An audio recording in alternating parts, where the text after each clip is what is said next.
morning, John. Paper. We think of this as a very normal and cheap thing. And look at this paper. It does not seem like it came out of a tree, right? It's bright. It is smoother and more uniform than anything a medieval monk ever touched. If a scribe from the past saw how high quality this was and also how callously we treat it, they would be furious. At this point, we don't even think of paper as a technology, but paper is the result of thousands of years of experimentation in how humans store thoughts outside of our brains. And books kind of rely on paper, not really in total. Like in China, back thousands of years ago, they would split bamboo into thin strips and then bind them together in a kind of book-like thing. And there's also papyrus, which is different from paper, but not different enough for me to care about. We also did scrolls, which it is very, very weird that we refer to one of the primary activities of the smartphone age as scrolling. We took the scroll and backlit it, and we were like, actually, yeah, I do like this. This is good. Like the biggest scroll, I think I looked this up, is like 24 feet long.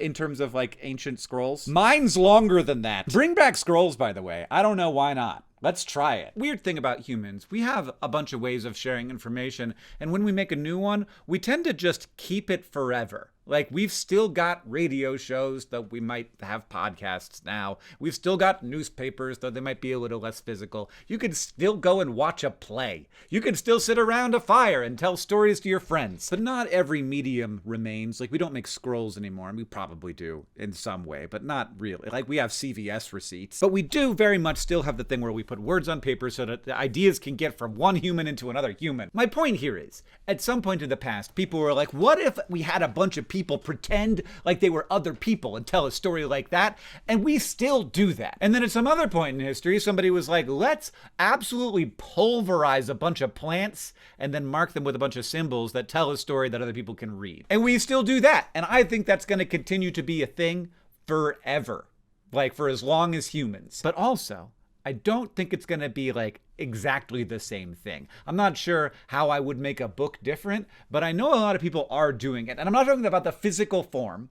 I'm talking about the functionality of the thing in the pages. I actually don't know that like innovation in the book space, like you could do stuff and that's good. But the functionality has changed a lot over the years. Like, people might not like what I'm about to say, but like, go read a book from 100 years ago and see books have changed a lot because our minds have already changed in that time. It's harder to read a book from back then, not just because the language is different, not just because they're almost all racist, but also because like our minds are conditioned in a different world, and those books are not made for this one. I don't know. Pride and Prejudice is still very good. Still top tier novel. I think given the way that our attentions are functioning now, we might see functional innovation of books. So Project Hail Mary, I think, is a good example of a book that is made for a more modern mind.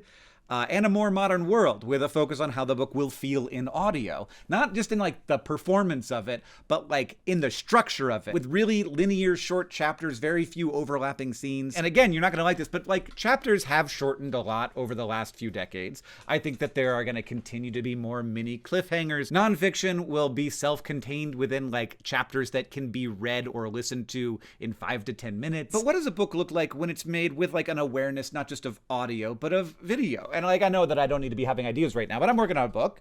And like, I see some chapters as scripts that I will almost definitely adapt for YouTube. Umberto Eco said that the book is like the spoon, the hammer, the wheel, or the scissors. Once invented, it cannot be improved. And look, that guy was smarter than me, but he was wrong about that. The wheel, for example, is just a fantastic example of an invention that has continued to be improved basically every year since its invention. Here's the thing. There was a pretty big period of time when books were often published as serials before being bound into a single volume. So you like subscribe to a kind of magazine thing, and it would contain pieces of various stories, and then you'd keep getting them, and there'd always be like a more completion of the story. I feel like this is something that could easily come back, and probably is in some ways already. John, I hate to point this out, but it's actually something you're doing right now with your secret Patreon that, sorry everybody, I think is not currently accepting new members. But that's super interesting to me, and it's very sparkly to think about how that could actually interface with print, because there is something nice about print. But with how fast everything can move now, there's the opportunity to respond to feedback in future chapters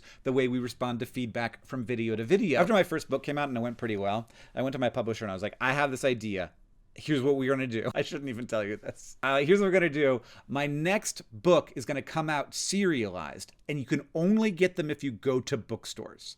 So you have to drive to a bookstore, and it's going to come out every month. And there's going to be bits where you have to go to a physical place. And what I want is to create an event around it. I want people to show up for the thing. And there were all these reasons that I was told why we couldn't do it, why it was a bad idea. This group of people were going to get mad. There's all these stakeholders, but I know there's a way we could have worked around that. And if I had the real clout, like maybe some people I know, I bet I could have made them do it, but maybe not. I don't know. I want things to get weird. I think there's a chance that if the publishing industry is suffering, it may need to break out of the boxes it has created for simplicity and efficiency and to match with tradition. And that last thing might actually be the hardest thing to overcome, because books still hold a rarefied space, and changing them too much might challenge or diminish that. And that is one of the biggest things books still have going for them. But yeah, I don't think books are going anywhere. I think that books will outlive every social media platform, but I also think that the way books work today is not how they have always functionally worked, and it is not how they will always work. John, I'll see you on Tuesday. A couple extra things at the end of the video. 1, Nerdfighter art for the projects are awesome. Still a thing, link in the description. 2, Focus Friend now has a count up timer and a second room, and we're working on a third room. 3, for those of you who live in the UK, I'm gonna be on QI on Tuesday. Actual QI with Sandy and Alan, and Desiree Birch and Aisling B, and me. But I'm terrified. I don't even know how I'm gonna watch it.